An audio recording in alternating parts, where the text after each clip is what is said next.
So we have this next session, the third academic session, and it's on religious building and temple architecture. We have two prominent speakers here, Professor Shanti Swarup Sinha, Department of History of Visual Arts, Benares Hindu University, and he'll be talking on Devgarh, a unique composite site of Indian heritage. I do have a very personal feeling about Varanasi. During my college days, I had spent one whole month in Varanasi, and I had accompanied the principal Maharaj of my college, Swami Medhushanandaji, who is the monk in charge in Ramakrishna Mission Center in Japan. And he was writing a book on Varanasi, so he had taken me along to write down.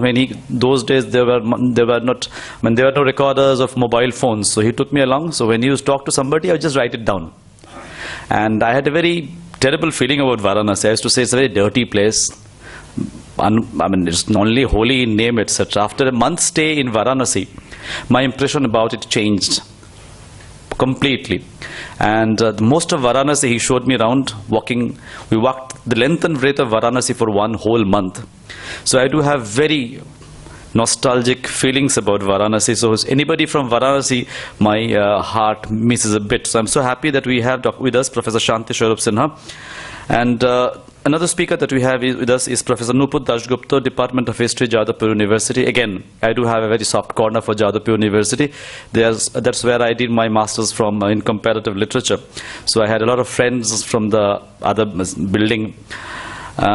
She will be speaking on built and imagined spaces, perspectives on built heritage and sacred landscape from early medieval Karnataka.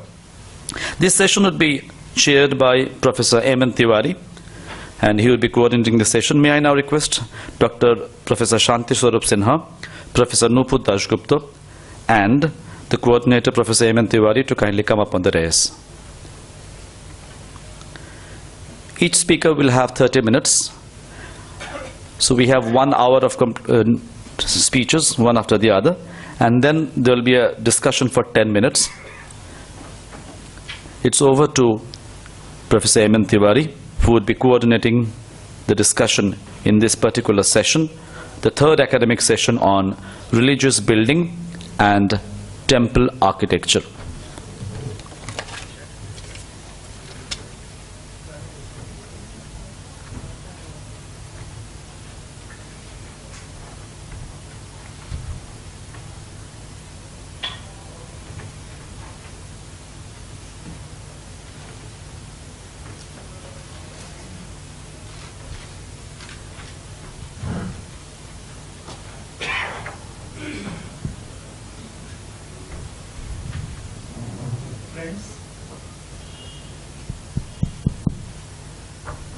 I am happy as well as grateful to the organizers, especially Ramakrishna Mission Institute,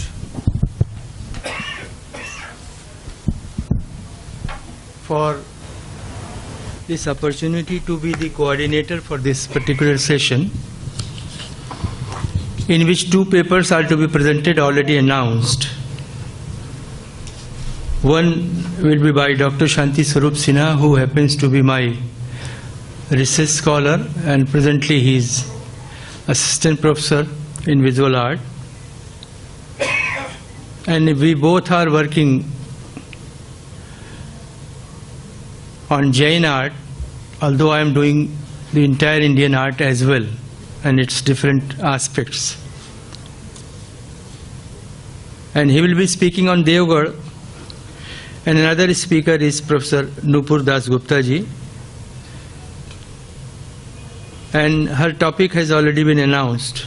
So without taking much of time, Devgarh being a very important site, but mainly known for the Shavatar temple of Gupta period, a full-fledged, fully developed, earliest example of temple architecture.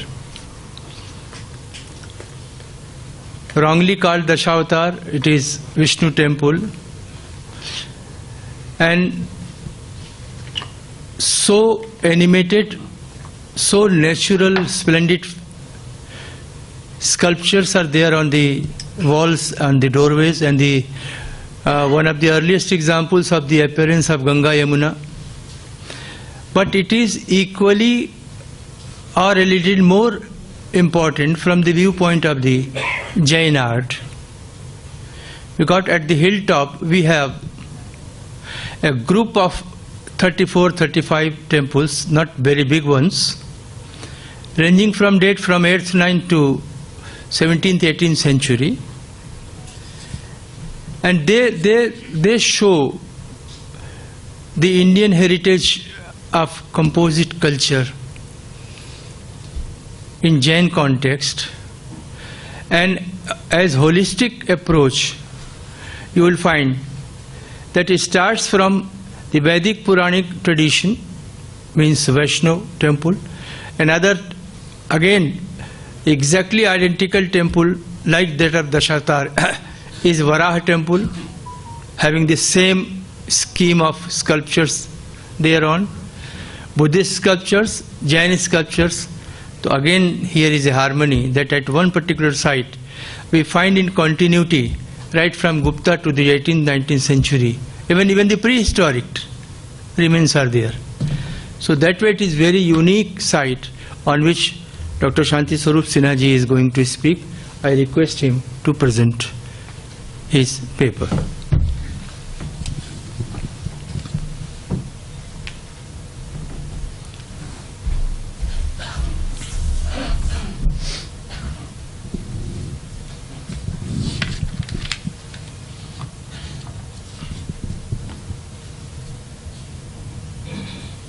So we have started 2:15 at 2:15, so 1 hour 3:15, and then discussion afterwards 10 minutes. Okay.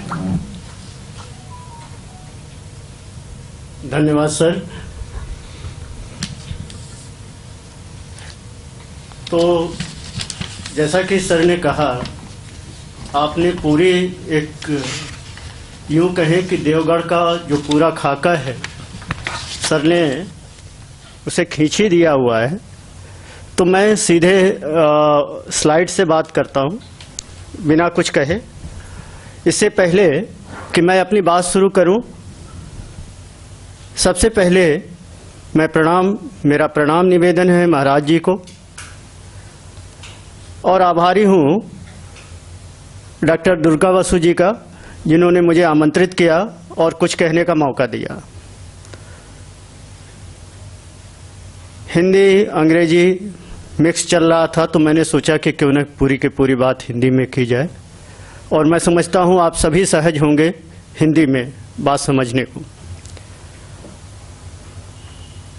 जहां तक देवगढ़ की बात है, देवगढ़ पे बहुत सारे लोगों ने काम किया। कनिंगम, क्लास ब्राउन, वी.एस. अग्रवाल, भागचंद जैन, भास्कर, माधुरी देसाई, हमारे गुरुजी प्रोफेसर मालतीनंदन तिवारी जी, और उनके साथ मैंने भी कुछ किया। देवगढ़ की जो सबसे महत्वपूर्ण बात है, वह इतनी बात आपके नोटिस में लानी है कि देवगढ़ जैसा महत्वपूर्ण स्थल जो प्रागैतिहासिक काल से लगभग 19वीं सदी ईस्वी, और कभी कभी तो अगर आप वहां पे जाएं तो आपको 20वीं सदी ईस्वी तक एक कंटिन्यूटी में आपको एक बराबर सृजन की प्रक्रिया मिलेगी। और इस साइट को, और ये केवल इस साइट की यही विशेषता नहीं है कि एक लॉन्ग और कंटिन्यूटी हिस्टोरिकल प्लेस है, बल्कि दूसरी महत्वपूर्ण बात है कि देवगढ़ ने पूरे भारत को मंदिर निर्माण की दृष्टि से और मूर्तिकला और विशेषकर जैन प्रतिमा विज्ञान की दृष्टि से कई नवीन अवधारणाएं दी। एक तरीके से हम कह सकते हैं कि यह एक ऐसा साइट है, आप में से बहुत सारे लोगों ने खजुराहो के पार्श्वनाथ मंदिर को देखा होगा, और पार्श्वनाथ मंदिर की जो विशेषता है कि वह जैन मंदिर होते हुए भी वैष्णव और अन्य वैदिक पौराणिक परंपरा के देवी देवताओं से पूरी तरह भरा पड़ा है। और वह जो समन्वय का भाव पाहिल और धंग के बीच में दिखता है, वह भाव, वही सेम भाव हमें पूरी की पूरी परंपरा में देवगढ़ में दिखलाई पड़ता है, प्रारंभ से अंत तक। हम सभी देवगढ़ का नाम तो जानते हैं, लेकिन देवगढ़ जाना या देवगढ़ के बारे में बात करना बहुत सारे हमने प्लेटफॉर्म पे उसके बारे में बात करते बहुत कम सुना है या नहीं सुना है। और इसलिए आज इस मंच को मैं इसी उपयोग के लिए ले रहा हूं कि ये ऐसे महत्वपूर्ण पुरास्थल पर आपकी नजर जाए, आप जाएं और देखें कि कैसे यह स्थल भारतीय संस्कृति में अपना योगदान दे रहा था और दे रहा है, और आगे कैसे हमें इसे बचाने की आवश्यकता है, कैसे इसे बढ़ाने की आवश्यकता है। यह स्थल प्रागैतिहासिक काल की दृष्टि से देखें तो बेतवा नदी के किनारे बसा हुआ है। 300 फीट ऊंची पहाड़ी पर यह स्थित है और इसी पहाड़ी के इर्द गिर्द तमाम कंदराएं मिलती हैं जिनके नाम आज वर्तमान में जाने जाते हैं, राजघाटी, सिद्ध घाटी। और यहाँ पर लगभग 10,000 ईस्वी पूर्व से हमें प्रागैतिहासिक कालीन उसमें पेंटिंग्स मिलती हैं, टूल्स मिलते हैं और तमाम अन्य सामग्री मिलती हैं। इसके अलावा उसी कंटिन्यूटी में अगर हम देखें तो गुप्तकालीन दशावतार मंदिर जो कि विष्णु को समर्पित है, जैसा कि सर ने कहा, और उस पे जो 3 प्रमुख मूर्तियां हैं जिसको शेषशाही विष्णु और गजेंद्र मोक्ष जिसे सर ने दिखाया था, उसके अलावा गंगा यमुना की मूर्ति और नर नारायण की विशेष मूर्ति, यह एक तरीके से कह सकते हैं कि देवगढ़ का दशावतार मंदिर एक तरफ मंदिर वास्तु यानी टेम्पल आर्किटेक्चर और दूसरी तरफ एक कथात्मक अंकन का, नैरेटिव अंकन का एक तरीके से आप कह सकते हैं कि वह झलकी प्रस्तुत करता है, वह महत्वपूर्ण है। और इसी तरीके से पोस्ट गुप्ता यानी उत्तर गुप्तकालीन जो मंदिर है, वराह मंदिर, आज पूरी तरह नष्ट हो चुका है और यह लगभग गुप्तकालीन मंदिर, दशावतार मंदिर के समानांतर रहा। डिटी इसके चेंज हुई, लेकिन यहाँ पर भी हमें वही 3 पैनल मिलते हैं, शेषशाही विष्णु, नर नारायण, गजेंद्र मोक्ष। इसके अलावा इसके जो साइट म्यूजियम है वहाँ पर ये सारे पैनल हमें मिल जाते हैं। इसके अतिरिक्त 7वीं से लेके 8वीं 9वीं शती ईस्वी तक हमें वैदिक पौराणिक परंपरा और बौद्ध परंपरा, एक तरीके से हम यूं कहें कि देवगढ़ को हम एलोरा की तरह कला त्रिवेणी के रूप में देख सकते हैं, जहां तीनों धर्म एक साथ ही विकास कर रहे थे। हाँ, ये बात अलग है कि 8वीं सदी के बाद और 17वीं सदी ईस्वी तक यानी 8 to 17 सेंचुरी तक यहाँ पर जैनों का प्रभाव रहा, लेकिन उसके पहले तीनों धर्मों ने लगभग समान रूप से विकास किया, यह महत्वपूर्ण है। और जब हम इस दृष्टि से देखते हैं तो नाहर घाटी और सिद्ध घाटी में एक मुखलिंग, और ये सभी रॉक कट हैं, ये सभी रॉक कट हैं। एक मुखलिंग, शिवलिंग, विष्णु, सूर्य, महेशमर्दिनी, गंगा यमुना, सप्तमातृका, और इसके अलावा बुद्ध की कुल 6 मूर्तियां मिलती हैं और वो भी नैरेटिव स्टाइल में मिलती हैं, जिसमें हम एक चित्र आपको दिखाएंगे बुद्ध के धर्मचक्र प्रवर्तन मुद्रा की मूर्ति। और जैन परंपरा की, जैसे कि मैं पहले बात कर चुका था कि 8वीं से 17वीं सदी ईस्वी तक की चीजें मिलती हैं। इसके अलावा इनके रिकॉर्डेड इंस्क्रिप्शन है और यह इंस्क्रिप्शन 919 से लेकर लगभग 1695 संवत तक यानी 862 ईस्वी से 1638 ईस्वी तक के लगातार छोटे बड़े हमें इंस्क्रिप्शन प्राप्त होते हैं, जो इसके महत्व को और बढ़ाते हैं। इसके अलावा जो एक मंदिर जिसकी हम विशेष रूप से चर्चा करेंगे शांतिनाथ मंदिर की, वह शांतिनाथ मंदिर में भी 862 ईस्वी का प्रथम लेख है और अंतिम लेख 1638 ईस्वी का है, जो यह बताता है कि इस मंदिर के निर्माण, जबकि इस मंदिर के निर्माण को हम मानते हैं 9वीं सदी, लेकिन यह मंदिर केवल 9वीं सदी में नहीं निर्मित हुआ, बल्कि वह लगातार उसमें निर्माण की प्रक्रिया चलती रही और 17वीं सदी तक वह निर्माण की प्रक्रिया चलती रही। और इस तरीके से हम अगर और थोड़ा आगे बढ़े तो हमें सती स्तंभ प्राप्त होते हैं, सती के चौरे प्राप्त होते हैं, जो कि वर्तमान में सूर्य और उन पे उन फिगर्स, उन सती स्तंभों पे सूर्य और चंद्र के मूर्तियां मिलती हैं और सूर्य चंद्र जो शाश्वत होने के प्रतीक हैं, उसके साथ साथ हाथ के छापे मिलते हैं, उनका भी अपना एक महत्व है। आज भी हम परंपरागत रूप में जानते हैं कि शादी विवाह और उनमें हाथ के छापों का क्या महत्व है। वह भी एक परंपरा, यानी जो परंपरा प्राचीन काल से चलती चली आ रही थी वह आज तक चलती चली आ रही है, उस रूप में भी हम देख सकते हैं। तो इसके अतिरिक्त हम तमाम जो वर्तमान में हम वहाँ पे शिव मंदिर पाते हैं, दुर्गा मंदिर पाते हैं, और उन मंदिरों में वर्तमान तो मूर्तियां हैं ही हैं, इसके अलावा गुर्जर प्रतिहार कालीन मूर्तियां भी उसमें मिलती हैं, जिसमें के विष्णु डबल इमेजेज मिलता है, एक तरफ विष्णु दूसरी तरफ उमा महेश्वर, अन्नपूर्णा की मूर्ति मिलती है, सूर्य मूर्ति मिलती है, दुर्गा मंदिर में इसी प्रकार उमा महेश्वर, महिष मर्दनी, नाग, हनुमान इत्यादि की मूर्तियां मिलती हैं। बिना विस्तार देते हुए जरा इस प्लेस को देखें कि यह प्लेस है कहाँ पे। ललितपुर जिले में झांसी से लेके सांची की जो मेन रूट है उसके ललितपुर जिला है, और वहीं पे उससे करीब करीब 20 किलोमीटर दूर, ललितपुर जिले में ही 20 किलोमीटर दूर रेलवे स्टेशन से देवगढ़ स्थित है। लेकिन यह हिस्सा बहुत महत्वपूर्ण है। आप देखें कि बूंदी, चंदेरी, बूढ़ी चंदेरी, सिरोन खुर्द, ललितपुर, जाखलौन, दुधई, चांदपुर, टीकमगढ़, ये पूरा का पूरा इलाका खास करके मध्यकाल और पूर्व मध्यकाल यानी प्री मेडिवल एज और मेडिवल एज के लिए अपने आर्ट और आर्किटेक्चर के लिए बहुत समृद्ध रहा। हम सभी जानते हैं कि मध्य प्रदेश बहुत रिच रहा, और मध्य प्रदेश और उत्तर प्रदेश का जो मिला जो बॉर्डर का इलाका है वह अपने आप में, और आज भी वहां पर खास करके अगर हम चांदपुर, जहाजपुर का एरिया देखें तो सैकड़ों भग्नावशेष आपको मिलेंगे, सैकड़ों मूर्तियां मिलेंगी और जंगलों में बिखरी पड़ी हुई हैं, और वो संख्या लगभग हजारों की संख्या है। और देवगढ़ की महत्ता ये है कि देवगढ़ से जो मूर्तियां बनी वैसी ही मूर्तियां हमें अन्य स्थलों पर मिलती हैं, तो ऐसा लगता है कि देवगढ़ वहां पे एक कार्यशाला के रूप में हमें दिखाई पड़ती है।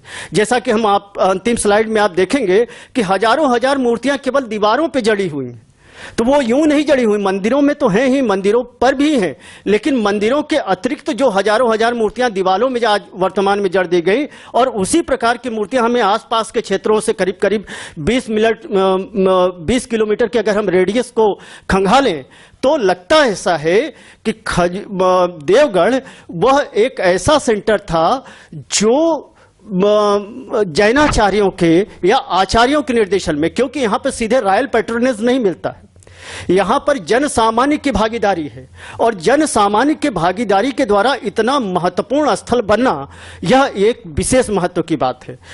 तो सबसे पहले हम अपनी बात शुरू करते हैं देवगढ़ के दशावतार मंदिर से। देवगढ़ का दशावतार मंदिर हम सभी जानते हैं कि खास करके नागर शैली और उत्तर भारतीय मंदिर वास्तु का प्रथम पूर्ण विकसित चरण है। नचना कुठारा, और उसके बाद अगर हम नीचे उतरते हैं, अगर हम पूर्ण विकसित मंदिर की बात करें, पंचायतन मंदिर की बात करें, शिखर युक्त मंदिर की बात करें, तो इस दृष्टि से यह मंदिर महत्वपूर्ण हो जाता है। और नीचे की स्लाइड में आप 3 स्लाइड देख रहे हैं, जिसमें यह देखें कि यह मंदिर उसी समय जो एक भावना थी सर्वतोभद्र, जो चारों ओर से शुभ हो, जिसका प्रथम संकेत हमें कहीं न कहीं सारनाथ के सिंह शीर्ष स्तंभ के जो 4 सिंह मुख हैं, चारों तरफ मुख किए हुए, उसी भाव को लेकर शाक्य सिंह का जो भाव है, जो सर्वतोभद्र का भाव है, जो जो जो जो सर्व कल्याण का भाव है जिसमें निहित है, वह भाव मंदिर के प्रतिष्ठा के संबंध में हमें पहली बार देवगढ़ के दशावतार मंदिर में दिखलाई पड़ता है। और पंचायतन यह 5 चारों कोनों पे 4 देवकुलिका दिखाई पड़ती है, और इस प्रकार यह पंचायतन मंदिर। और सबसे महत्वपूर्ण बात है कि मंदिर तो निर्माण, मंदिर के शिखर और इन सारी चीजों का आर्किटेक्चरल पॉइंट ऑफ व्यू से तो यह महत्वपूर्ण है ही है। दूसरी महत्ता यह है कि इसके मंदिर के दीवारों पर प्रथम बार मूर्तियों के लगाने की परंपरा, वह भी कथात्मक अंकन की दृष्टि से, ये इसे और महत्वपूर्ण बनाती हैं। और जहाँ तक शिखर की बात है, आप देखें कि एक इमेजिनेटरी आपको शिखर यहाँ पे दिखाई पड़ रहा है, और इसको वीएस अग्रवाल ने अपनी तरीके से कहा था। उनकी एक किताब है गुप्ता आर्ट, उसमें उसी की लाइन ड्राइंग मैं यूज कर रहा हूँ, अपनी तरफ से नहीं यूज कर रहा हूँ। इसलिए एक तरीके से हम कह सकते हैं नागर शैली, शिखर शैली और उसकी शिखर शैली और पंचायतन परंपरा का प्रमुख स्थल देवगढ़, और इस नाते भी देवगढ़ अपनी महत्ता रखता है। और यही नहीं, हम सभी जानते हैं कि गुप्त काल और गुप्त काल के बाद प्रवेश द्वारों पर गंगा यमुना का अंकन प्रारंभ होता है।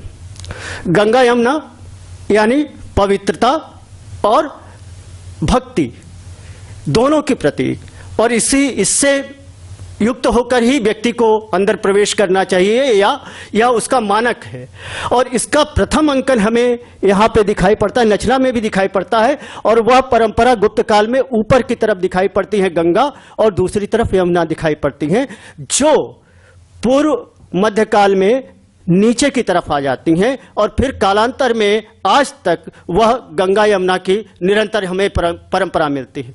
दूसरी बात, ललाट बिंब, जिसका इंडियन टेम्पल आर्किटेक्चर में अपना एक महत्व है कि अगर पूरा मंदिर भी खंडित हो जाता है तो हम ललाट बिंब के सहारे मंदिर को पहचान सकते हैं। और उस ललाट बिंब पे आप देखें कि शेषशाही शेष पर बैठे विष्णु को यहां पे दिखाया गया है, और इस आधार पे जैसा कि अभी सर ने कहा कि यह दशावतार नहीं बल्कि इसे विष्णु मंदिर कहा जाना चाहिए, और एक ये आधार बनता है क्योंकि गर्भगृह में वर्तमान में कोई प्रतिमा नहीं है। दूसरी महत्वपूर्ण बात, इस चित्र को सर ने दिखाया था, लेकिन इस चित्र को हमारा दिखाने का आशय केवल इतना है कि जरा देखें कि कलाकार की कल्पनाशीलता तो देखें। यहां पे लेटने पे, जैसे आप स्पंज के गद्दे पे लेटते हैं तो जो भार आपका ज्यादा होता है और जो भार कम होता है, कहां वो गद्दा उठ जाता है और कहां वो दबता है, कैसे वह शेष का जो शैया है वह उठा और दबा, यानी वह एक जो लय है, शरीर का लय बिस्तर पर लेटे हुए, बाकी चीजों स्पर्श और उनके बारे में सर ने बात कर ली है, उस पर नहीं जाता हूं। और दूसरी महत्वपूर्ण बात जो इस मूर्ति में और इसे महत्वपूर्ण बनाती है वह है नीचे उस कथा का मूल स्वरूप, ऊपर से शाही विष्णु और उसकी कथा का मूलांश, जहां पर मधु और कैटभ को लड़ने के लिए दिखाया जाता है, और उनके चारों आयुध पुरुष के रूप में, जो कि गुप्त काल में आयुध पुरुषों की जो परिकल्पना थी उसका रूपांतरण हमें यहां दिखाई पड़ता, और केवल रूपांतरण नहीं दिखाई पड़ता बल्कि यह दिखाई पड़ता है जो इनके हेड गेयर्स हैं, उनके हेड गेयर्स बाकायदा उन्हीं आयुधों के अनुरूप बने हैं। गदा देवी के सिर पे वो गदा की तरह बनाया गया, इसी तरीके से आप चक्र पुरुष के सर पे चक्र जैसा हेड गेयर देखेंगे। यानी ये एक बहुत ही महत्वपूर्ण इस तरीके से इसको। और तीसरी बात जो इस मूर्ति को और विशिष्ट बनाती है वह है मौलीधर ऊपर में। यह सारी परंपराएं देवगढ़ से प्रारंभ हो रही थीं, और इसी देवगढ़ को हम भुला बैठे, केवल नाम जान गए आर्ट आर्कियोलॉजी के लोग, न दर्शन करने जाते हैं और न हम जाते हैं और न कोई जाता है। परिणाम यह है कि आज यह स्थान आवागमन की दृष्टि से और लोगों के जाने की दृष्टि से पूरी तरह नितांत अकेले पड़ा हुआ है। यह तो जैन धर्म वालों का कहिए थोड़ा सा सौभाग्य मानिए कि वो जाके जैन मंदिर और मूर्तियों के रख रखाव कर रहे हैं, लेकिन उसमें भी बड़ी व्याधियां हैं। और यही नहीं, वासुदेव शरण अग्रवाल जी ने इस मूर्ति को नंद और यशोदा, मुझे लगता है कि यह प्रारंभिकतम अंकन होगा नंद और यशोदा के रूप में, और केवल आइडेंटिफाई नहीं किया है बल्कि उनके गोद में कृष्ण और बलराम को होना बताया है। पीछे आप देखें तो गौएं मौजूद हैं जो गोवर्धन और एक तरीके से मथुरा को इंडिकेट करते हैं, और दूसरी महत्वपूर्ण बात कि यहाँ पर अभिषेक लक्ष्मी की यह परंपरा जो कि भरहुत और साची से प्रारंभ होती है और उसके पहले कुछ हमें मिलती है, उसका यहाँ पर और विस्तार मिलता है। पूरे पद्म पर देवी विराजमान हैं और जरा इन गजों को देखें कि पूरी क्षमता के साथ देवी का अभिषेक कर रहे हैं, यानी एक तरीके से पूरा डायनामिक फोर्स के साथ वह अंकन है जो इसके भावात्मकता को और बढ़ा देता है। मैंने आपसे बात की थी कि केवल गुप्त काल या उत्तर गुप्त काल तक बात नहीं रुकती, उसके आगे जब हम बढ़ते हैं तो 7वीं 8वीं सदी में हमें और ये सारी शैलोत्कीर्ण है, इसके पहले संरचनात्मक हैं, यानी स्ट्रक्चरल, ये काटी हुई है और ये सीधे रॉक कट हैं। तो आप देखें कि तीनों विधाएं हमें दिखाई पड़ती हैं उसी जगह, रॉक कट भी दिखाई पड़ता है, स्ट्रक्चरल भी दिखाई पड़ता है और एक तरीके से हम फोर कार्विंग की प्रक्रिया भी वहां पर देख सकते हैं। यानी हम शैली की विधा में जाएं, मंदिर वास्तु की विधा में जाएं, मंदिर निर्माण की विधा में जाएं, या अपने सांस्कृतिक और धार्मिक और यूं कहें कि पूरी कलात्मक विरासत के रूप में जाएं, तो देवगढ़ एक महत्वपूर्ण स्थान रखता है और इसीलिए मेरा जोर इन सारी चीजों को दिखाने और आपको बताने में है।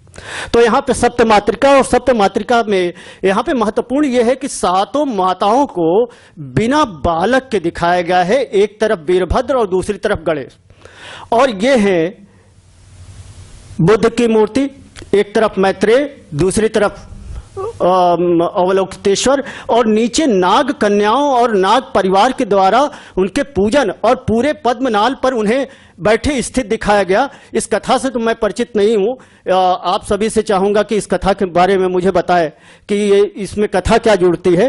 कथा से मैं परिचित नहीं हूं, लेकिन मुझे यह एक विशिष्ट प्रकार लगा। और हाथ की जो मुद्रा है वो बाकायदा धर्म चक्र प्रवर्तन की मुद्रा है, जो सारनाथ के विश्व प्रसिद्ध जो मूर्ति है धर्मचक्र प्रवर्तन मुद्रा की मूर्ति, उससे मेल खाती है। यानी एक तरीके से हम कह सकते हैं कि नैरेटिव और एक तरीके से आइकन, दोनों का मिक्सअप यहां पर हमें दिखाई पड़ता है। और यह एक प्रयोग था, देवगढ़ के शिल्पियों का प्रयोग था, नवीन प्रयोग था। अब हम आते हैं जैन मंदिरों की तरफ। जल्दी करिएगा, आपके पास 10 मिनट केवल है। मैं केवल इस मंदिर पे 10 मिनट ले लेता हूं, उसके बाद केवल आपको स्लाइड दिखा देता हूं। फिर तो आप 20 मिनट ले लेंगे, ऐसा मत करिए, बाकी नुकसान हो जाएगा।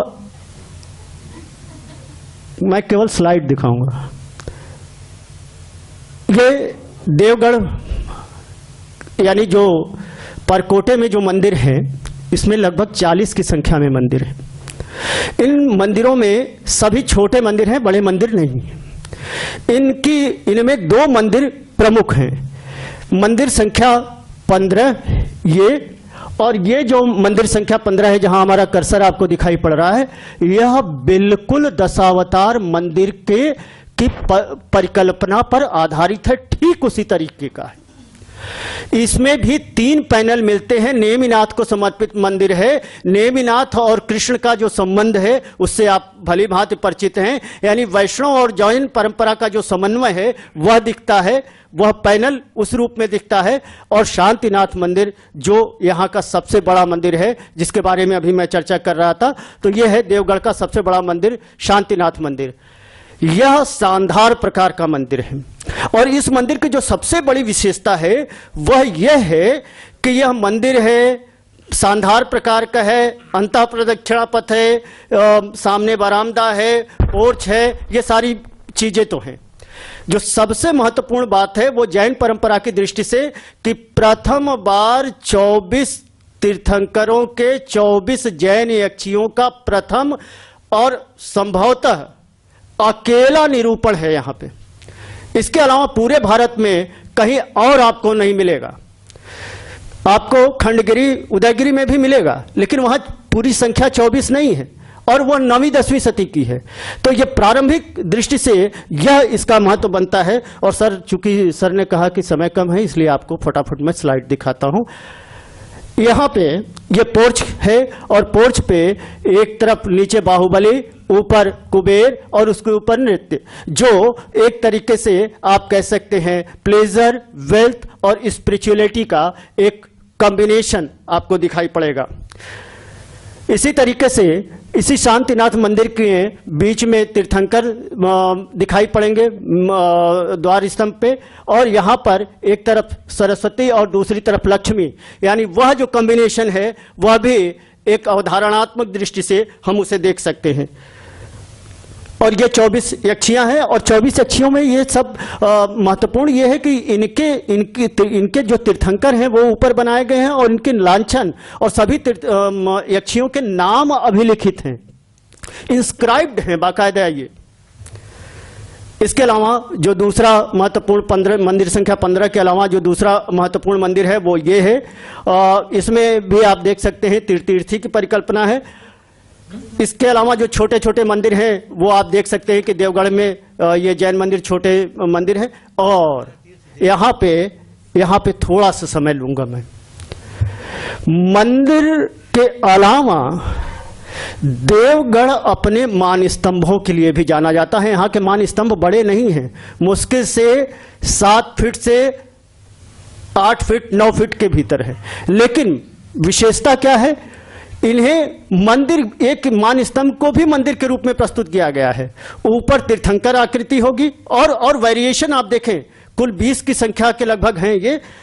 इनका जरा वेरिएशन देखें, मैं केवल आपको वेरिएशन दिखा रहा हूं।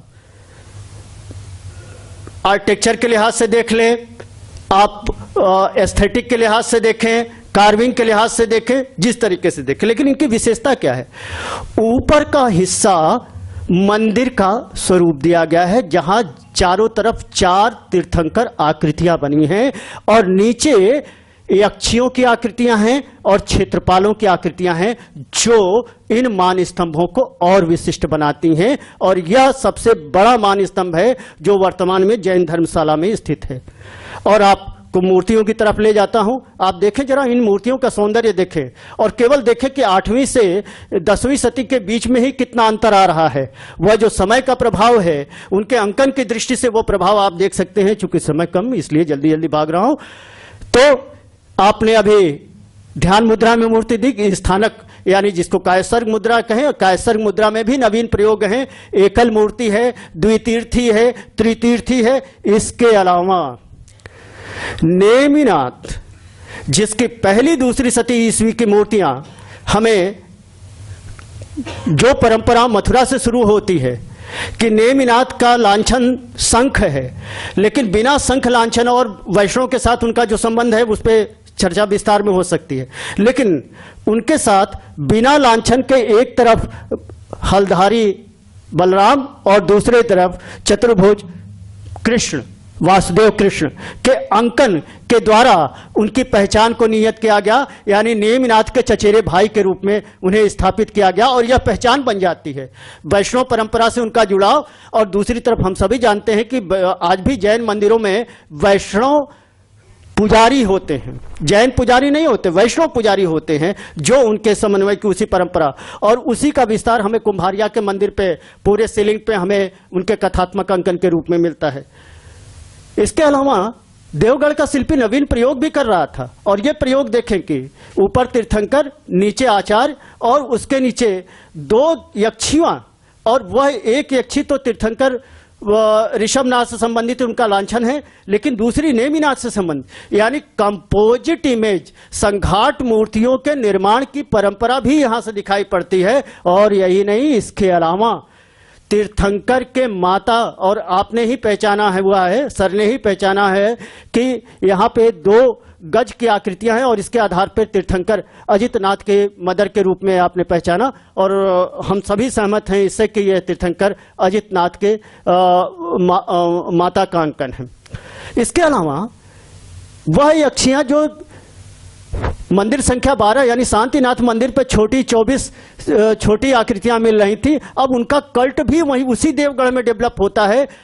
7वीं 8वीं शती ईस्वी में द्विभुज शुरू होती हैं, और 9वीं 10वीं तक पहुंचते पहुंचे षडभुज, अष्टभुज, 10 भुज, 16 भुज और यहां तक कि 20 भुज, और इस तरीके से आप समझ सकते हैं कि यह जो चक्रेश्वरी की परंपरा है वह एक प्रोमिनेंट परंपरा के रूप में वहां से आगे बढ़ती है।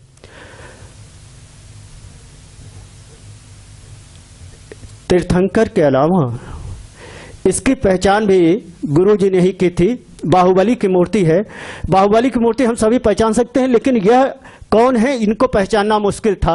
तो पता लगा कि यह भरत है, उनके बड़े भाई। जिन कारणों से यह तपस्या करने गए वह कारण स्वयं उनके चरणों में उपस्थित है, और सर ने इसे नाम दिया राज सत्ता का आध्यात्मिक सत्ता के चरणों में नमन। और आज भी है, महाराज जी बैठे तो हम सभी उनके चरणों में ही बैठेंगे। राज सत्ता का आध्यात्मिक सत्ता के चरणों में नमन। और वह नमन कहां तक बढ़ता है? जब स्वयं आध्यात्म के रास्ते पे भरत चल पड़ते हैं तो 14 निधि पैरों के पास आ जाते हैं, उन्हें छोड़ देते हैं और स्वयं त्रिछत्र यानी उन्हें तीर्थंकर की तरह प्रोजेक्ट करने का प्रयास, जबकि कोई जैन ग्रंथ इसका समर्थन नहीं करता। जैन ग्रंथ में बाहुबली को केवल केवली कहा गया है, तीर्थंकर नहीं कहा गया। इसीलिए त्रिछत्र दिखाने की परंपरा नहीं है, अष्टप्रतिहारी दिखाने की परंपरा नहीं है।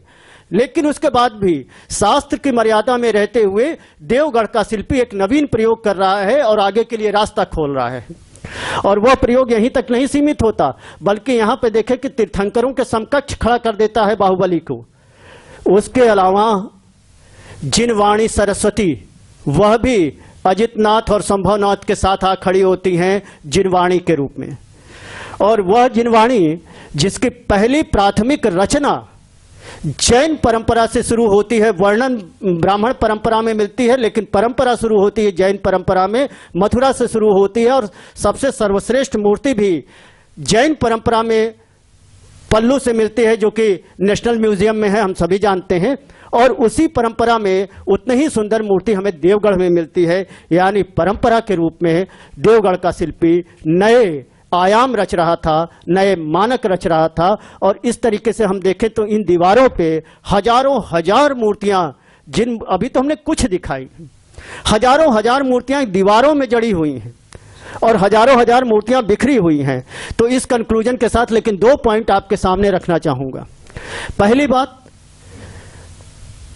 इन स्थलों को, ऐसे स्थलों को, खास करके देवगढ़ जैसे स्थलों को हमें तीर्थ भाव से देखना ही होगा, जिससे हम आगे आने वाली पीढ़ियों को शिक्षित कर सकें, संस्कारित कर सकें, उत्साहित कर सकें और अपने धरोहरों के प्रति उनमें एक भाव पैदा कर सकें। पहली बात। दूसरी बात, धरोहरों के साथ जो छेड़छाड़ हो रही है, मैं सर के साथ गया था जब हम लोग किताब लिख रहे थे, सर के साथ गया था तमाम 1991 में गजरथ महोत्सव में, इसी स्थान पे, इसी देवगढ़ में जैनाचार्यों के निर्देशन में तमाम तीर्थंकरों के सर लांछन बदल दिए गए। लांछन ही नहीं बदले गए, उनके हाथ पांव बदल दिए गए, उनका प्लेसमेंट बदल दिया गया, जिसे प्रोफेसर ब्रून ने या प्रोफेसर तिवारी सर ने जिसे जिन स्थानों पे चिन्हित किया था, आज खोजिए तो नहीं मिलेगा। जब हम लोग दोबारा किताब लिखने गए तो परिणाम यह हुआ कि हमें लिखना पड़ा 18/23, यानी 18 पुराना नंबर है, 23 मेरा जो नया नंबर है वो है। तो इस तरीके की छेड़छाड़ स्थान परक अध्ययन की दृष्टि से भी एक अपनी अस्मिता खोता है, और इस दृष्टि से भी इनके संरक्षण और पर्यटन के विकास की दृष्टि से भी इसकी आवश्यकता है। बहुत बहुत धन्यवाद। आइए, बहुत बहुत धन्यवाद doctor Shanti Swaroop ji.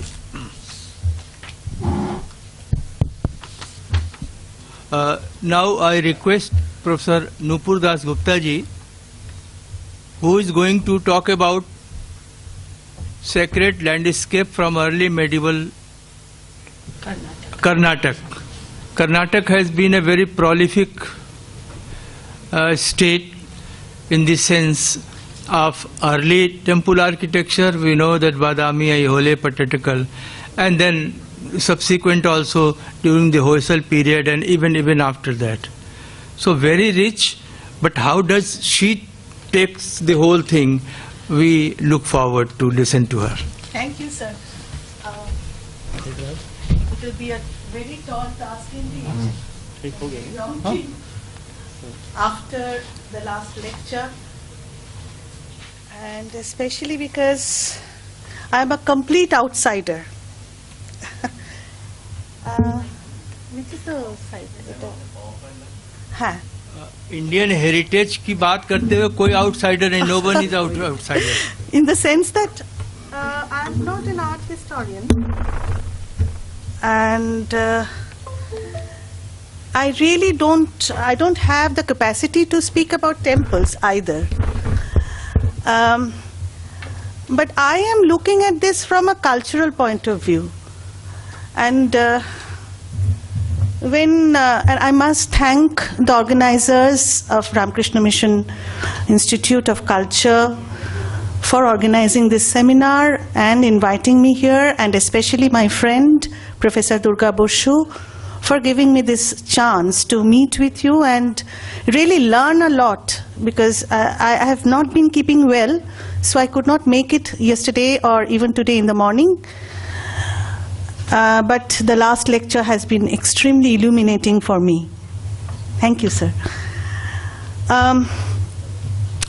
So as I take myself to be an outsider in this particular theme, and from that point of view, I'm just dealing with what I understand to be heritage, and I'm trying to locate how, when what we see as heritage now was being built then, how did the contemporary people of that time had looked at their own orbit, and how did they react to such built environment, and then how later on in the modern times we appreciate it.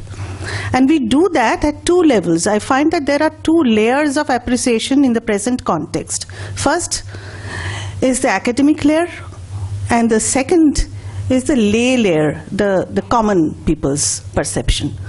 So I might be a little, I don't know, let's hope that I won't be too long and I'll be able to keep to the time. But I have lots of slides, but not much to say.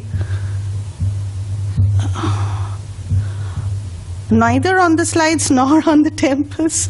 But anyway, I'm trying to draw your attention to certain things. Just that.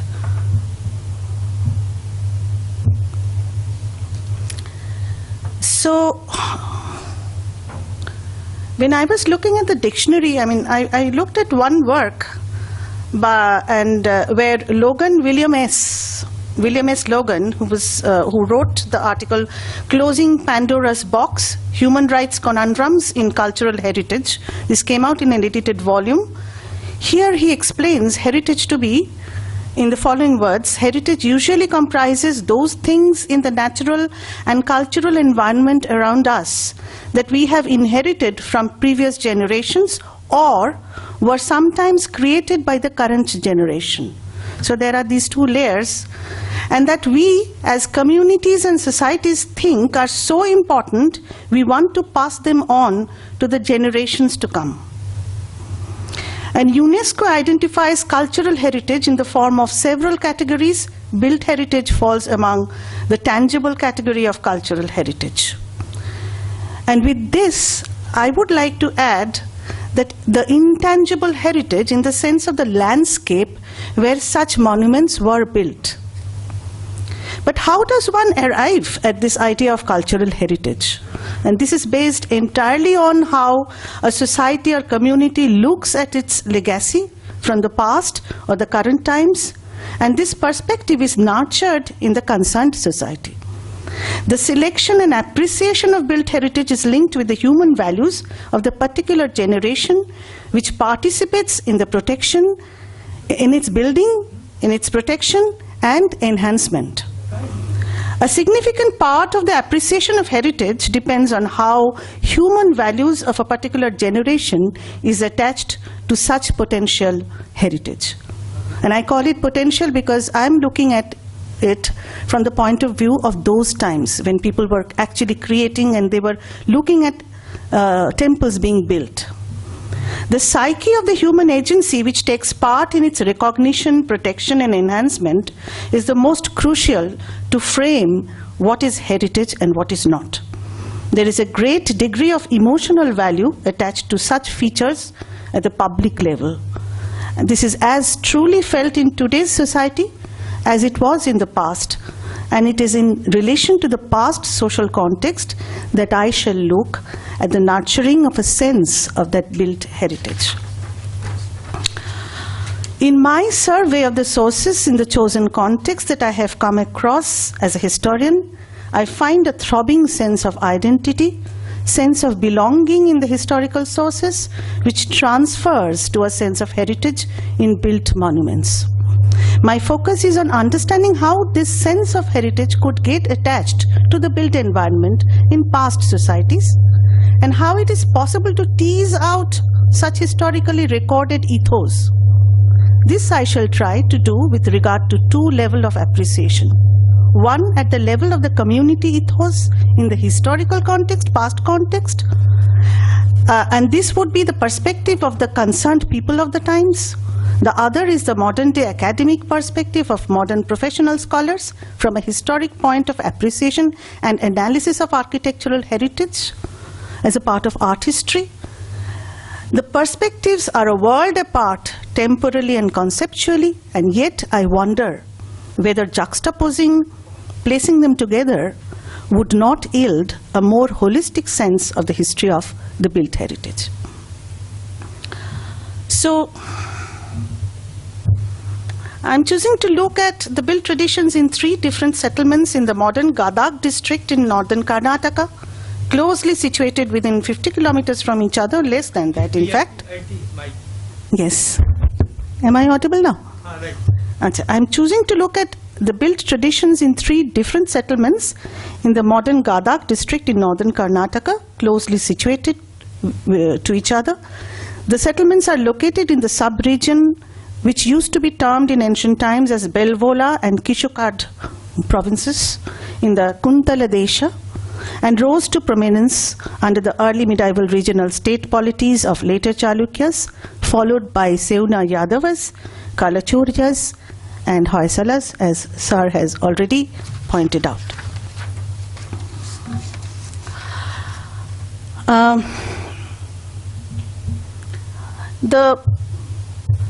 These three settlements are namely Gadag, Kratuga, which was a small agrahara at that time, which grew to be a religious and an administrative unit in Belvola province.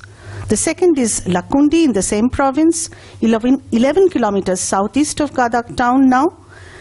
It was evidently a commercially important Mahagrahara and a mint center favored by multiple religious sects, as indicated in its huge array of epigraphic evidence and innumerable temples.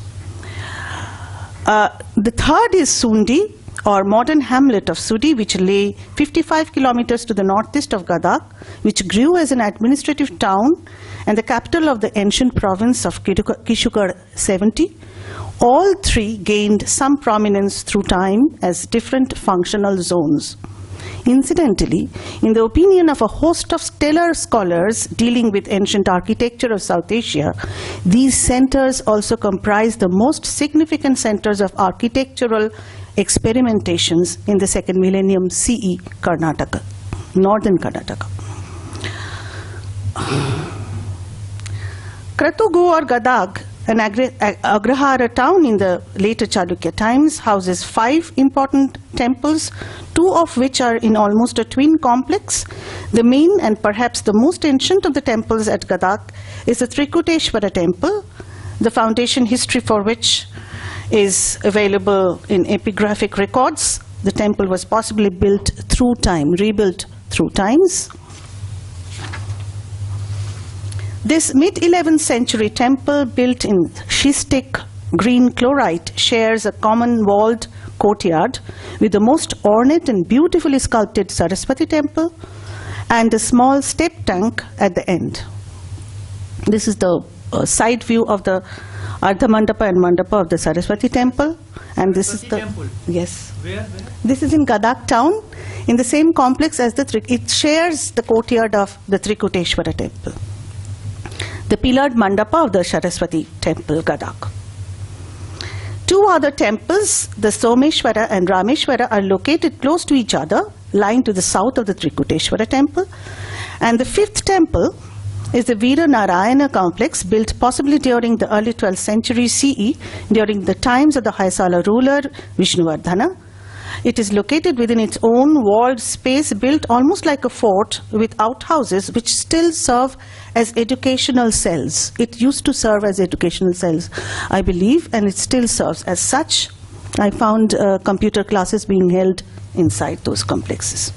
About 31 inscriptions, all on stone, have been found in Gadak town, and most of them are found within or outside the two temples, Trikuteshwara and Veera Narayana.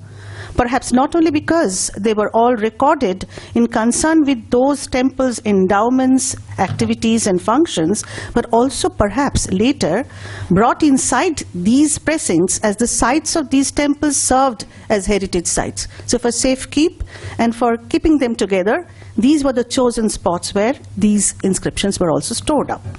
The idea of a special conservation ingrained with it in the perception of the community through generations. This is there. Most inscriptions from the Trikuteshwara temple record the history of endowments to the establishment and carry the essence of patronage and power and emerging sacred authority. And there's a sense of a sacred landscape also. I won't be able to go into those inscriptions, but in a recent article which has been published, you may wish to read it. This is that prakara. Now we come to the next center, Lakkundi, located 11 kilometers southeast of ancient Kratugu, perhaps boasts of the richest array of Karnataka temples, all built in green-grey chloritic schist, and particularly rich in ornation, representing, according to the renowned architectural historian Adam Hardy, as one of the major Karnataka schools of architecture, sharing the style with the Trikuteshwara and Saraswati temples of Gadak. Lakkundi also perhaps records in epigraphic evidence the earliest example of such temples, especially the Jaina Basadi or Brahma Jinalaya, possibly built in 1007 CE, which you come across once you enter the small township. Lakkundi has more than 31 inscriptions found at many of the numerous temple sites, and they yield a very rich, extremely rich history of the center. This center is actually multi-sectarian, and I would like to share that with you, because we have, mostly we have the Jain temples here, as well as we have the Shaiva temples, and nearby in another very small village, Dambal, we have a Buddhist shrine also. So these are some of the temples that we come across there, most elaborately described by all the art historians who have dealt with this particular type of architecture, starting with M.A. Dhaki to Adam Hardy, Gerard Fokema, and Ajay Jaisinha. They all regard Kashi Vishweshwara temple as the final and fully evolved form of northern Karnataka Dravida style, which is a special style according to them. I do little understand about these things, but I'm amazed. When I visited this place, I was just simply amazed. I didn't know. I was rushing about from temple to temple, trying to take photographs. I'm not a very good photographer, as you can see from the photographs. This is that was the Nanneshwara temple opposite Kashi Vishweshwara, and this is the Manikeshwara temple, Lakkundi, and this is the fantastic stepwell in the Nanneshwara complex, which is called locally Muskin Bavi. This is a very sad story, Chandramauleshwara temple, and this is a very important temple from the point of view of epigraphs. But look at the condition of this temple. This is the entrance, and this is the mandapa. And please look at these ceiling, it's full of inscriptions. And this is a functional temple which is being worked on. And this is the stepwell adjacent to the Chandramauleshwara temple, and this is its condition compared to the one attached to Manikeshwara temple. Now we come to the third center. This settlement, which soon became a sub-regional capital of the later Chalukyas, houses two extant ancient temples, the Mallikarjuna temple and the twin temple Jarukalasa. both made of sandstone. And besides these two, there is a sacred stepwell. This is the Mallikarjuna, a wonderful building, and this is supposed to be the earliest one where you have according to all the scholars I have worked with, I've looked up 4 of them. They argue among themselves about whether it's a Veshara, a fully formed Veshara, or a very new idiom of architecture, or Veshara is not there at all, it is just a kind of a Dravida. So all these debates are going on amongst them. But the one thing where they converge is that this is the first temple where the full form of this zone's special kind of architecture takes off. So this is the Mallikarjuna temple, and this is where it takes another fuller form, and this is the crystallized form which will be later inculcated by the other centers, but they will change from using sandstone. Sandstone was available from the basin of the Malaprava river. I showed you the drainage map.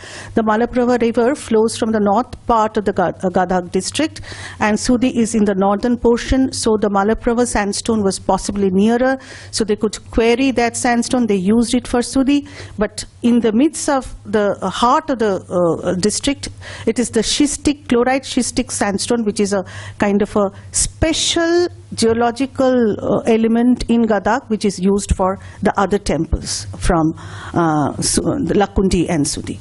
This is the West Vimana of Jadukalasa temple, where they say, they're talking about this, these are Pratirathas, I think, with these adicules. I don't know whether I'm right or wrong. And these are new developments and the miniature shrines, which actually sport Nagara types of all kinds of Bhumija, Shikhara types of Nagara temples in their miniature forms. So this is about the temples. This is the wonderful stepwell about which Adam Hardy just mentions in passing. Nobody else mentions it at all. But it's a wonderful stepwell. You should go and see it. And these are the 2 mandapas not mentioned anywhere. A very simple shrine of Shiva, but locally known as Ishvara. The shrine itself is known as Ishvara. And this is just in front of that shrine, Nandi. Now this is a vandalized stone slab kept inside the Jadukalasa temple, about which is L.D. Barnett back in late 19th century, when he was reporting these inscriptions, he had mentioned these to be there. And I draw one of my the primary arguments about how the people of contemporary people felt about these temples being built comes from this kind of inscription.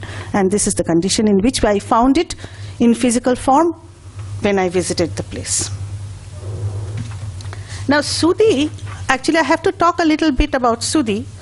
Sudi is because it's where, yes, how much? 5 minutes. So the thing is that I will just jump. I won't look at what I've written. I'll just say what I want to say. Okay.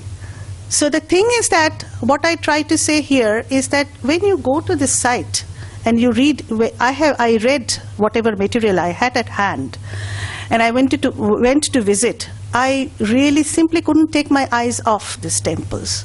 Then I came back and read again. For this particular presentation, I had to go to look at the temple, all about temples. And I was trying to learn. And in the process of learning, I thought that, my God, I came across something which is mind-blowing without knowing it. I had gone for the epigraphs, and I came across a gem. These are the 3 centers, all the 4, from the present point of view, all the 4 major art historians agree on one thing, is that this is the zone where the northern Karnataka Dravida style begins. And they also talk about, Amy Dhaki talks in a negative way, that the artisans, how did they come about?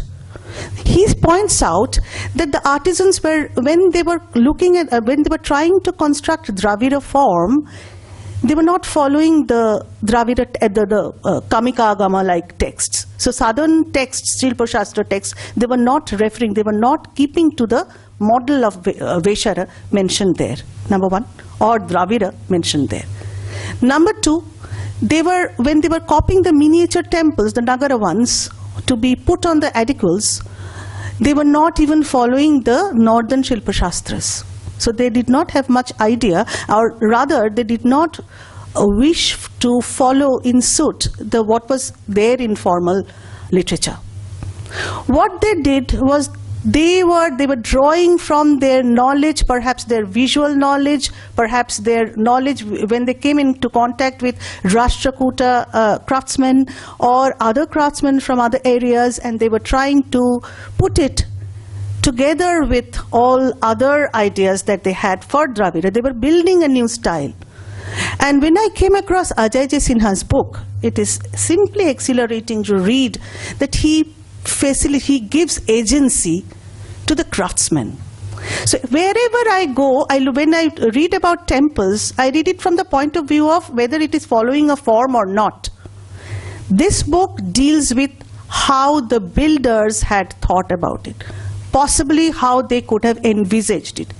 It is the exuberance of the builder that comes through when you read this book, and then when you look at these temples, you get that feeling. And when you look at that inscription here, which belongs to 1060 CE from the Jodukalasa temple precinct, it talks about the building of that temple, especially the western mandapa, which is named as Nageshwara temple because it was being patronized by the regional governor Nagadeva. And this is where we have earliest perhaps mention of the actual architect, Sankarayara. Sankararya was being praised by the town clerk, the composer of the inscription, Ravappaya, that he is a Vakrokti Vachaspati. Now this is what is, actually I'm really shivering to say all these things. Vakrokti Vachaspati, he's translating the creation on stone into, he's drawing simile with creation in words. So how a Vachaspati who is fluent with words, he's comfortable with words, would use words for punning. That is the similar way in which this particular craftsman was handling his medium. He was speaking on stone. He's speaking with stone. And he was using stone, he was using it to model any way which he liked. And that's what he's referring to in this inscription. And this has been referred to by Ajay J. Sinha. And I find that, this translation into word is not referring to the exact way that I am saying, but he had pointed out this inscription. But the inner meaning of this inscription, if you take it along with the other following the chronological, if you look at all the other inscriptions, you come across the ethos of the contemporary people with regard to their patronage, to their visibility, that when they were looking at these temples, when they were everyday life, they was being spent around those temple precincts, their patronage, the local community's action, local community's engagement, especially at Lakkundi. In Lakkundi especially, what is most interesting is that they name the shrines, it is the same god, Shiva, but the shrines are named differently. They are brought in personal connection, personal connection of the patrons are brought in, by naming them in the name of the patron sometimes, but also as groups. So there is Kammateshwara, same Shiva temple of the community of artisans. And inscription after inscription, I have not been able to read all the inscriptions because some of them have not been transcripted. I can understand the language, but I cannot read the script. So these are all in Old Kannada language. But because of the non-availability of transcription, I could read small excerpts. And from those excerpts, what you get is the throbbing presence of the community, their sense of belonging to that space, which they describe as lofty as the heaven, as Indra's capital in heaven. So this is how we have another inscription belonging to about the late part of the 11th century from Gadag, which describes Lakundi as the tika in the forehead of Bilvola province, and as a Ratnamala as a necklace of the Bilvola province in Kuntala Desha. Kuntala Desha itself has been called as Bharata Tirtha later on in the Kolaturia inscription. So this is how there is a sense of a sacred landscape that is coming up, and within that we have this, this expression of the sacred landscape is completely attached to the way in which these craftsmen were building a new they were trying to articulate temples in a different way, in a new way. And this paper is actually a homage to these craftsmen. But one sad thing is that when I went there, not only that vandalization, but this is from Someshwara temple at Lakundi. This is from Birabhadra Swami temple at Sudi, where, the images which are picked up, kept wherever they could possibly be kept. This is a problem in front of Lakundi Museum. We find these beautiful things being stacked up, very important for resources for historians and archaeologists. Is it a problem of plenty? In our country, it is so. We have so much, so we do not care. Done. So that is the thing, that let us not forget that this is all our heritage. And in spite of the fact that maybe we have plenty, we do not have the resources, but it is only with the help of community awareness that we can build a very sustainable plan of conservation.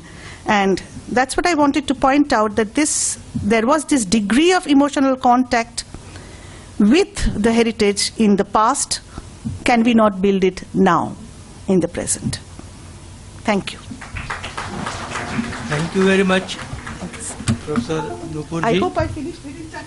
Your presentation was excellent as well as very, very emotional. It was looking that you were very much attached to that while doing it.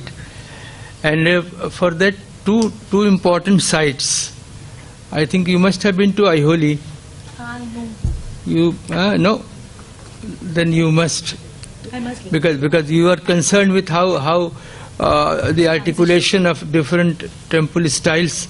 So there you would find a small, but a number of temples, as if they were just making the trial and efforts to have a number of architectural style, as well as at Mahabalipuram, the Rathas. Yeah, Rathas. And definitely the inscriptions, so far as concerned, from South India, even Karnataka, and do help us in understanding the architecture as well as the knowledge and passion about the temples and the architecture in the rulers. Pallava inscriptions you must be knowing, so it is really very, very. It was interesting, and a new dimension you have added to. So we have completed both the papers. Any two questions could be entertained, because now 3:15 is already there. So two questions, one for Dr. Shanti Swarupji, one for Professor Nupurji.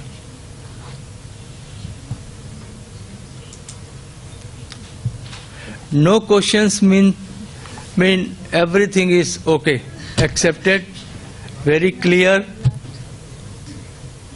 There is a question. There is one question. Sure.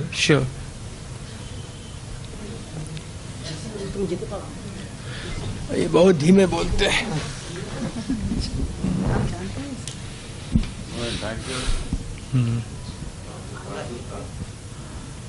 I am not an archaeologist nor a historian. I am an engineer. I have been working in the fields last 40 years. I lived with giants, and my life is with migratory laborers.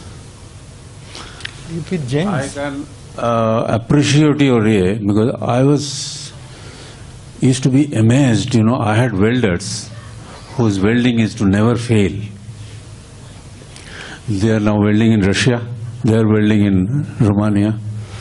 So I had my feeling is that this working class, which is either you say the craftsmen or they might have had those skill, is basically inherited from either temples. It's something which God can only answer. And maybe, last 30, 40 years I have dealt with at least 15, 20,000 of migratory workers. They are of different races and castes, from north to south. And I lived in Jain hostels at some point of time because they used to take only 1 rupee. I appreciate Sinha's year. I was really intriguing in my ways. I had lived in 64 destinations across India during my project life.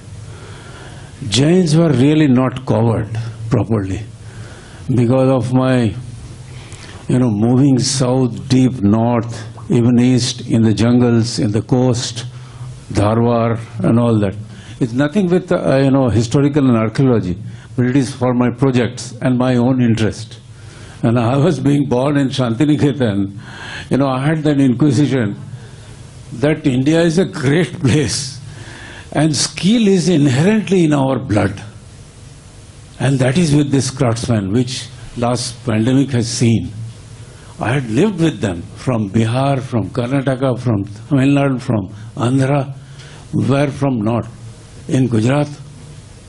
So I really appreciate that, yes, you have pointed out the homage is to this craftsmen only. Their creativity doesn't know Brahminism or Jainism or whatever it is.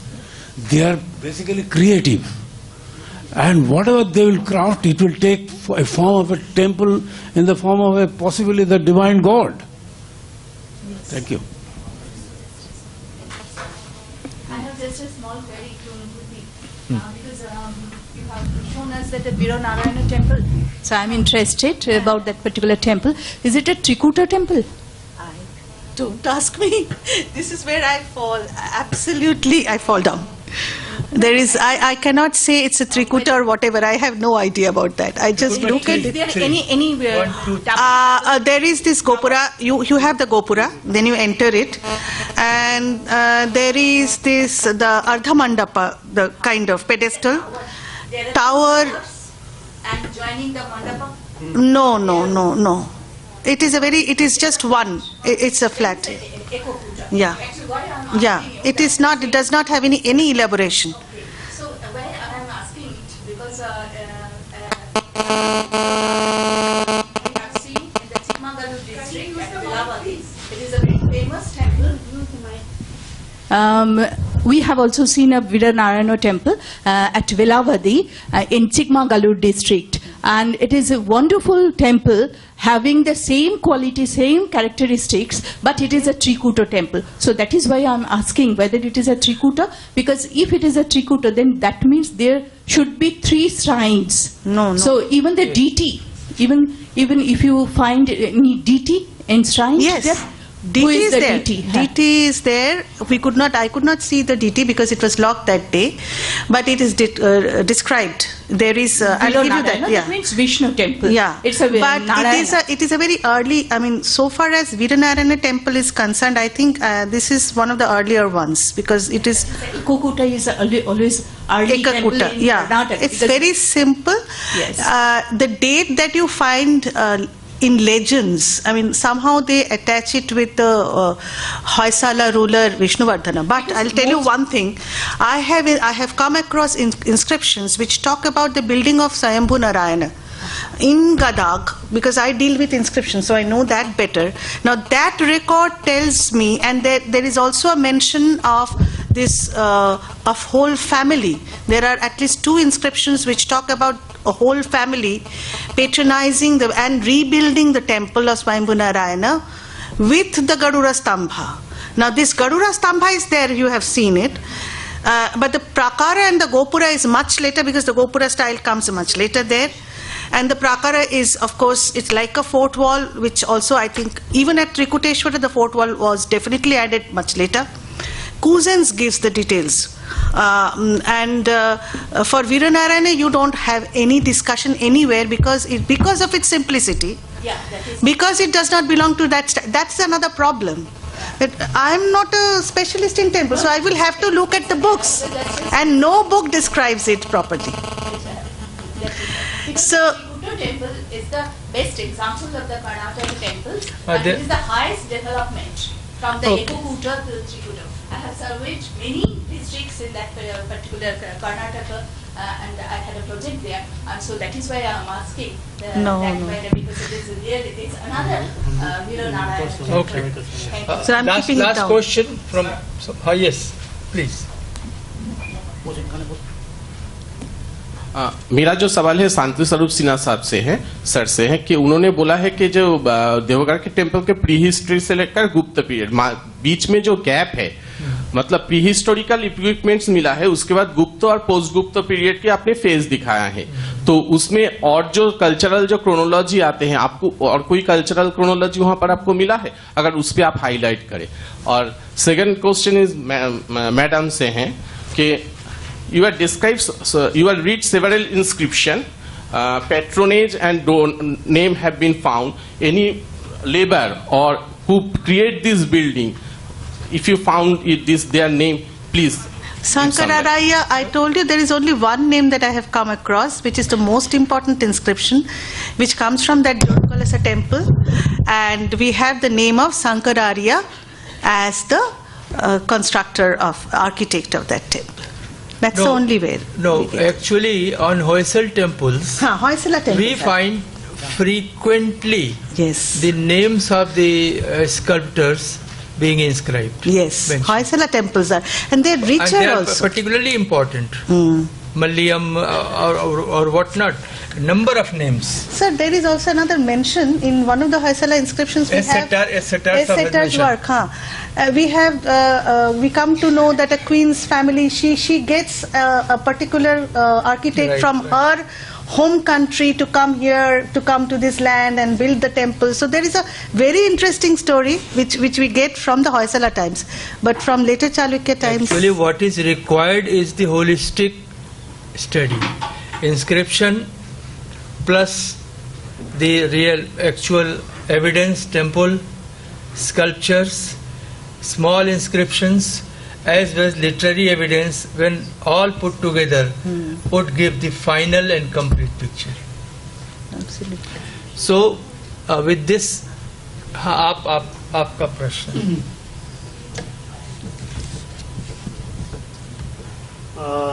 आपने बहुत महत्वपूर्ण प्रश्न किया है। या email. आपका प्रश्न था कि प्रागैतिहासिक काल के बाद और गुप्त काल के बीच में हमें कुछ मिलता भी है कि नहीं, हम जो जिस बात को कंटिन्यूटी में कह रहे हैं वो है भी कि नहीं, यही प्रश्न है ना आपका।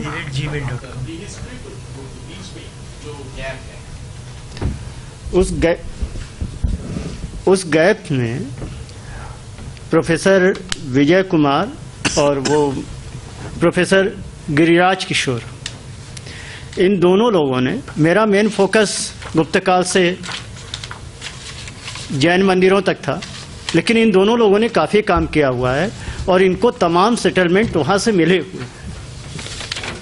इसके अलावा